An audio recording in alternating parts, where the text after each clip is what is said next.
Recently USA का जो secret nuclear attack plan है वो चेंज किया गया है। उसको जब लगेगा उसकी देश को कोई किसी भी देश से खतरा है तब वो उसका न्यूक्लियर जो अटैक प्लान है वो एक्टिवेट हो जाएगा। परंतु यहाँ पर सीक्रेट यही है कौन सी ट्रिगर पॉइंट में उसको खतरा महसूस होगा। आप लोगों को लगेगा इस न्यूक्लियर अटैक प्लान को अभी क्यों चेंज किया गया, इससे पहले क्यों नहीं चेंज किया गया। क्योंकि कुछ दिन पहले चाइना और रशिया का जो न्यूक्लियर बम्बर है, न्यूक्लियर बम्बर का मतलब है न्यूक्लियर बम ले जाके किसी भी जगह पर ड्रॉप कर सकता है, उसको बोलते हैं न्यूक्लियर बम्बर। रशिया और चाइना का जो न्यूक्लियर बम्बर है वो ज्वाइंटली अभी कुछ दिन पहले अलास्का में जो यूएसए का टेरिटरी है अलास्का वहां पर घुस गया था। उससे पहले यूएसए का जो एयरफोर्स है वो एक्टिवेट हो गया और उसको वहां से भगा दिया गया। और चाइना रशिया ये सब कुछ क्यों कर रहा है, क्योंकि अभी रशिया तो उसकी यूक्रेन के साथ युद्ध में लगा हुआ है, परंतु चाइना वर्ल्ड की नंबर 1 सुपर पावर बनने के लिए तैयार हो रहा है। परंतु यूएसए वर्ल्ड का नंबर 1 सुपर पावर है, उसको कौन सा देश से डर है। अभी यूएसए का सबसे बड़ा डर है चाइना और इंडिया से।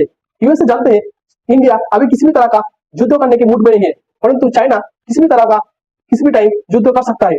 इसलिए चाइना को एक सबक सिखाने के लिए इस न्यूक्लियर प्रोजेक्ट को एक्टिवेट कर दिया गया है। परंतु चाइना के ऊपर अभी किसी भी तरह का बटन नहीं है, कोई भी तरह की किसी भी अटैक किसी भी देश के ऊपर कर सकता है। इसीलिए यूएसए का जो न्यूक्लियर अटैक प्लान है अभी सीक्रेटली चेंज किया गया है। इस वीडियो में रोशन सर ने पूरा डिटेल से एक्सप्लेन किया है। चलिए इस वीडियो को देखते हैं। उसके बाद चाइना का जो सबसे मित्र मुल्क है पाकिस्तान, पाकिस्तानी लोगों का क्या रिएक्शन है इस वीडियो का बाद में आपको दिखाएंगे। तो चलिए चलते हैं वीडियो की तरफ। मैं हूं प्रशांत धवन। नाउ थंबनेल में आप लोग बिल्कुल ठीक पढ़ रहे हैं। चाइना में आज के समय पैनिक का माहौल है। इनकी सरकार ने काफी स्टेटमेंट्स दी हैं। रशिया भी काफी चिंतित है क्योंकि यूएसए ने वर्ल्ड वॉर 2 के बाद से लेकर अब पहली बार अपनी न्यूक्लियर अटैक स्ट्रेटजी चेंज कर दी है। आप कह सकते हैं ये जो बाइडेन का गुड बाय गिफ्ट है to Russia, China and North Korea. यहां पर आप देख पाओगे आर्टिकल, बाइडेन ने अप्रूव कर ली है nuclear strategy refocusing on China threat. US ने तैयारी ये कर ली है कि चाइना, रशिया, नॉर्थ कोरिया से कभी इनको अगर शक भी हुआ कि यूएसए की तरफ कोई मिसाइल लॉन्च किया जा रहा है या फिर कोई बॉम्बर एयरक्राफ्ट है ये यूएसए की तरफ बढ़ रहा है, उस केस में इमीडिएटली यूएसए ने लोकेशंस मार्क कर दी हैं। पहली बार हम देख रहे हैं सिंस वर्ल्ड वॉर 2 कि यूएस पिन पॉइंट एक्यूरेसी से न्यूक्लियर अटैक करना स्टार्ट कर देगा चाइना, रशिया, नॉर्थ कोरिया पे। There will be absolutely no mercy. यहां पे आप देख पाएंगे नीचे लिखा है जो बाइडेन ने सीक्रेटली अप्रूव कर दिया है change to America's nuclear defence plan. अब यहां पे आप कहोगे सारी बातें ओपनली हो ही गई है, न्यूयॉर्क टाइम्स इसको रिपोर्ट कर रहा है, तो इसमें सीक्रेट क्या रह गया। देखिए सीक्रेट बातें यहां पर यह भी है कि यूएस किस चीज को एक ट्रिगर मानेगा कि अब समय आ चुका है चाइना, रशिया, नॉर्थ कोरिया पे एक न्यूक्लियर स्ट्राइक करने का। और इसलिए आप देखोगे मैंने बहुत कम देखा है चाइनीज गवर्नमेंट को ये वर्ड्स यूज करते हुए। सीरियसली कंसर्न, चाइना ने कहा है they are concerned, actually China is seriously concerned. ये आप जो वर्ड्स है ना, कंसर्न्ड, चिंतित हैं, हम सीरियसली चिंतित हैं यूएस क्या प्लान कर रहा है। यहां पर यूएस की जो नई स्ट्रैटेजी रिपोर्ट है, न्यूक्लियर स्ट्रैटेजी रिपोर्ट, ये किस तरीके से स्पेसिफिकली चाइना को टारगेट करती है। ऑलमोस्ट आप कह लीजिए बाइडेन ने एक, अगर मैं देसी वर्ड में कहूं तो भड़ास निकाली है अपनी ऑलमोस्ट जाने से पहले। और एक्चुअली जो बाइडेन ने हाल ही में अपना एक फेयरवेल आप कह लीजिए स्पीच भी दिया है डेमोक्रेट कनक्लेव में। हालांकि अभी जो बाइडेन प्रेसिडेंट हैं, बाइडेन ऐसा नहीं है कि अभी जा रहे हैं, जब तक इलेक्शंस होते नहीं है यूएसए में, ट्रंप या फिर कमला हैरिस, पता लगता नहीं है कि अगला प्रेसिडेंट कौन होगा यूएसए का, तब तक बाइडेन पावर में रहेंगे।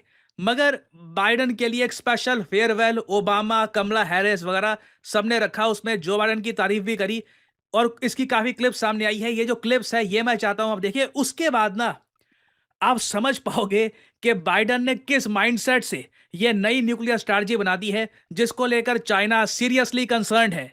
ना पहली बात तो यहाँ पे आप देख पाओगे ये जो छोटी सी क्लिप, यहाँ पर हिलेरी क्लिंटन जो एक बार को यूएस की प्रेसिडेंट बन सकती थी मगर ट्रंप ने इनको हरा दिया, मगर इनके पति रह चुके हैं यूएस के प्रेसिडेंट बिल क्लिंटन, इन्होंने और बाकी डेमोक्रेट पार्टी में, देखिए यूएसए में दो मेन पॉलिटिकल पार्टी है, Republican party, Democrat party. Republican party में ट्रंप और वेरियस और लीडर्स आपको मिलेंगे।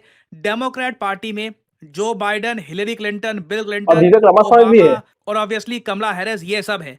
तो जो बाइडेन को यहां पर स्पेशली थैंक यू बोलना पड़ा डेमोक्रेट पार्टी के लोगों को, क्योंकि इनके हिसाब से जो बाइडेन ने सेल्फलेसनेस दिखाई है, बाइडेन चाहते तो अड़े रहते और कहते कि मैं जैसा भी हूं, जो भी मेरी हेल्थ कंडीशन है, मैं ट्रंप के सामने खड़ा होऊंगा। बट अपनी मेंटल कंडीशन देखते हुए जो बाइडेन ने अपनी ईगो को पीछे रखा और कहा कि चलो ठीक है, इवन दो डेमोक्रेट पार्टी के जो नॉमिनेशन है मेरे पास थे, मैं कमला हैरिस को आगे कर रहा हूं, कमला हैरिस मेरी जगह लेंगी और वो भिड़ेगी डोनाल्ड ट्रंप से। तो एक तरीके से आप कह सकते हैं, यस। कोई अगर और कंट्री होता तो शायद वहां पर नेता एक बार को पावर के नशे में कहता कि नहीं, कुर्सी मेरी है, सत्ता मेरी है, मैं संभालूंगा।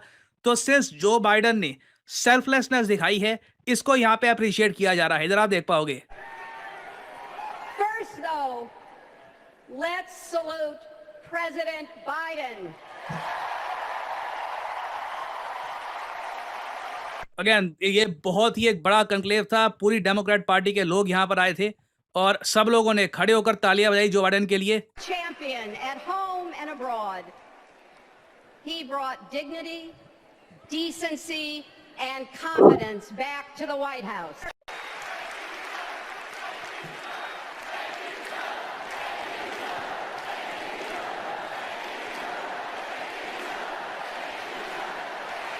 तो जो बाइडेन को इस तरीके से थैंक यू बोला। फिर बाइडेन भी आए, बाइडेन का भी स्पीच उन्होंने दिया, थोड़ा सा बीच में लड़खड़ा गए अपने स्पीच में, बट अंडरस्टैंडेबल है उनकी एज के हिसाब से। मगर एक बात नोट करना, बाइडेन को पता है उनकी प्रेसिडेंसी के बस कुछ ही महीने बचे हैं।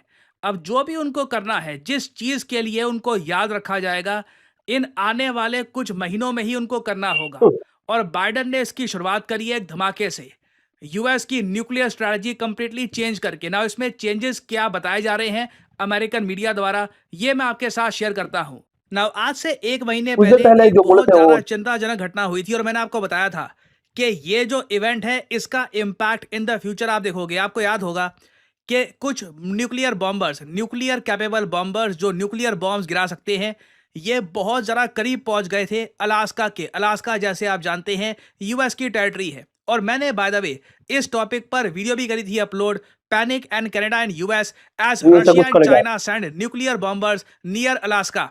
ये देखिए बहुत ज्यादा एक रिस्की मूव था। मुझे उसी वक्त लग रहा था कि जो बाइडेन को ये सब देखकर या यूएस गवर्नमेंट को ये सब देखकर जेन्युइनली फील होगा कि यूएसए को सीरियसली नहीं लिया जा रहा, यूएसए को लिटरली अपने फाइटर जेट भेजने पड़े, तब जाके इंटरसेप्शन हुई है और रशिया और चाइना के बॉम्बर्स वापस मुड़े हैं। नहीं तो कोई बड़ी बात नहीं है, ये अलास्का पार करके कनेडियन एयर स्पेस में भी घुस सकते थे।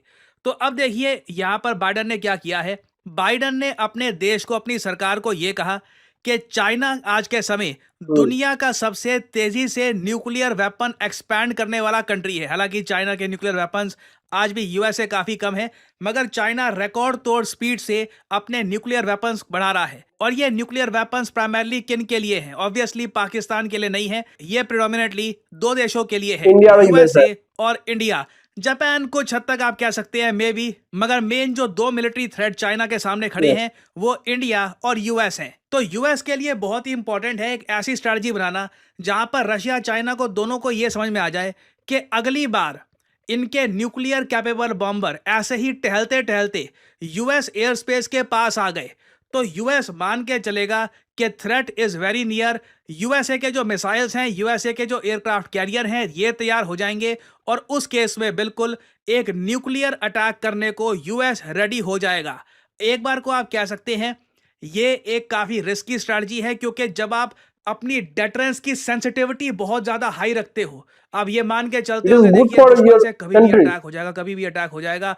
और गेम यही है कि दुश्मन आपको पहले डिस्ट्रॉय करे, उससे पहले दुश्मनों को आपको डिस्ट्रॉय करना होगा। नहीं तो एक बार रशिया चाइना के जो न्यूक्लियर वेपन्स हैं, इन्होंने टच कर लिया एक बार यूएस की धरती को, उसके बाद यूएस बदला लेता रहे। इन दी एंड उन्होंने क्या अकॉम्प्लिश भी क्या कर लिया। तो इसलिए यूएस यहां पर सेंसिटिविटी बहुत ज़रा बढ़ा रहा है न्यूक्लियर डिफरेंस को लेकर, और इसलिए चाइना यहां पर कह रहा है सीरियसली कंसर्न्ड। कल को तो हम ये जो पहले भय दर्शन कराते थे, ये जो हमारी हरकतें होती थी रशिया के साथ कि न्यूक्लियर बॉम्बर लेकर चले गए अलास्का के पास में, ये कल को हम करेंगे तो यूएस तो मान लेगा कि हम पे अटैक होने वाला है। तो इसलिए देखिए चाइना सीरियसली कंसर्न है।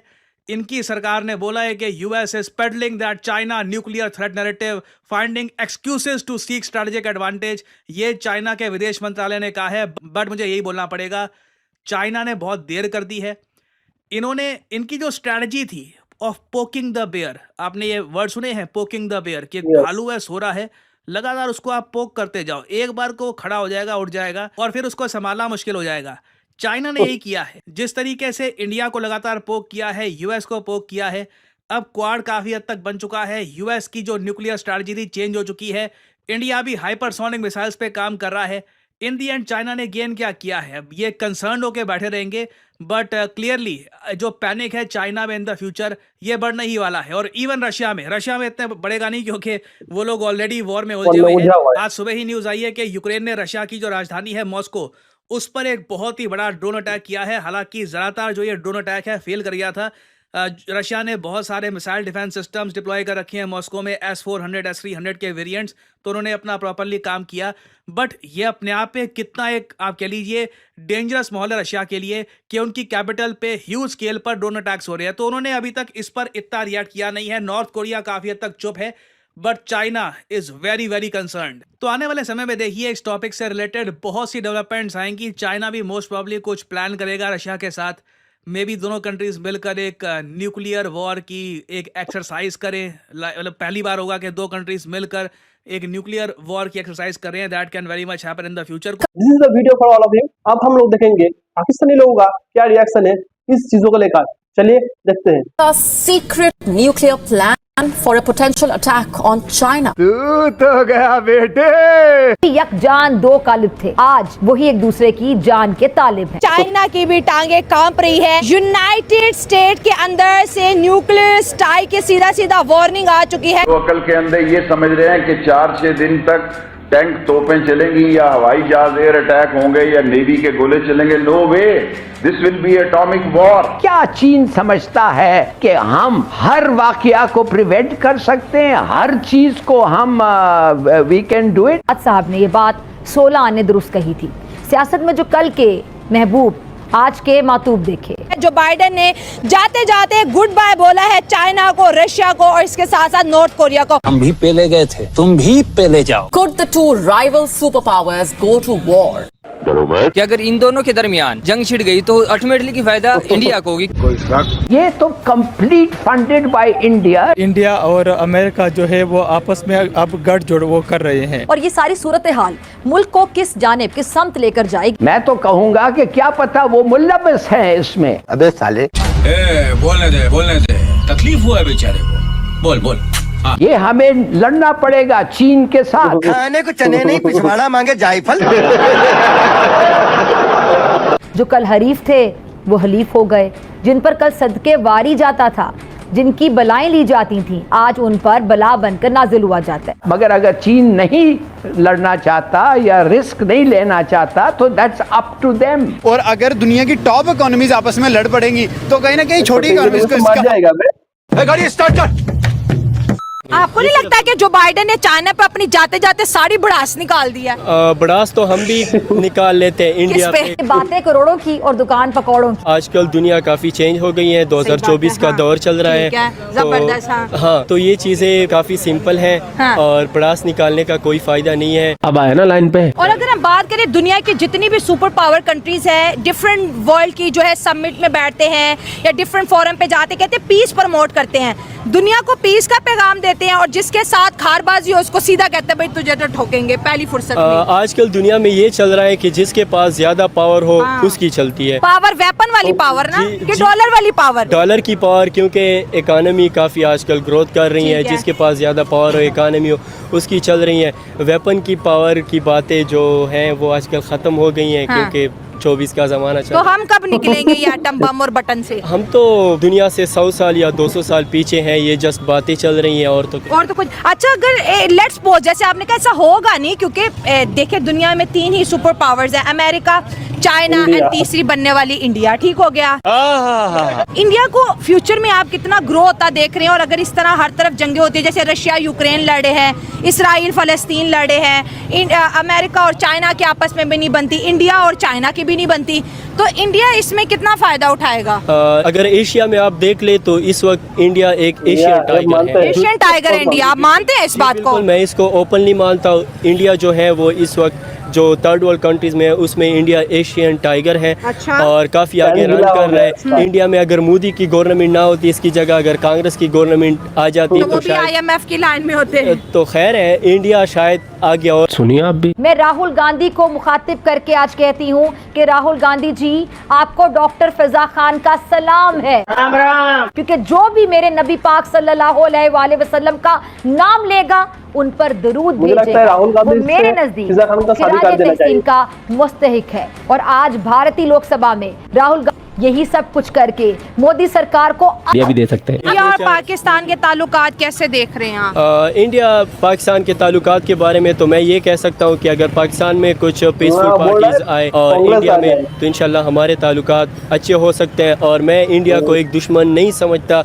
मैं चाहता हूँ, समझना भी नहीं चाहिए भाई, पड़ोसियों को क्यों दुश्मन समझे? क्योंकि अगर आप अमेरिका को देके, आप फ्रांस को देके, आप इंग्लैंड को देके, आप चाइना को देके, आप रशिया को देके, यूरोप के अंदर की लड़ाइयाँ देख ले, आप किसी भी स्टेट को देके, सारे बड़े कंट्रीज हैं वो अपने दुश्मनों, अपने नाइबर को दुश्मन नहीं समझते। एक पाकिस्तान है, एक तरफ हमने अफगानिस्तान को दुश्मन बनाया है तो दूसरी तरफ ईरान को बनाया है, एक तरफ इंडिया को बनाया है। हर तरफ से हमने खुद के लिए मसले खड़े किए हैं। तो हमें ये उम्मीद है कि पाकिस्तान में अगर लेफ्टिस्ट साइड आ जाए, सेंटर पे शायद पीपल पार्टी और साथ में कुछ और पार्टीज आ जाए, और इंडिया में पीपल पार्टी आ जाए तो उधर कांग्रेस आ जाए। बिल्कुल, हम ये चाहते हैं, जिंदगी में नहीं होगा हम ये चाहते हैं कि इंडिया में भी कांग्रेस आ जाए। इस तरफ से पाकिस्तान के लोग अलग ही दुनिया में है। वो लोग चाहते हैं कि फिर से कांग्रेस आ जाए और वहाँ पर पीपल्स पार्टी आ जाए, परंतु ये तो अभी नहीं होगा बेटा। तो क्या कर सकते हैं। चलो तो चलते हैं आज के लिए। आप लोगों को इस वीडियो कैसा लगा जरूर कमेंट करके बताएं, और वीडियो अच्छा लगा तो चैनल को जरूर सब्सक्राइब कीजिए। तो चलते हैं आज के लिए। जय हिंद।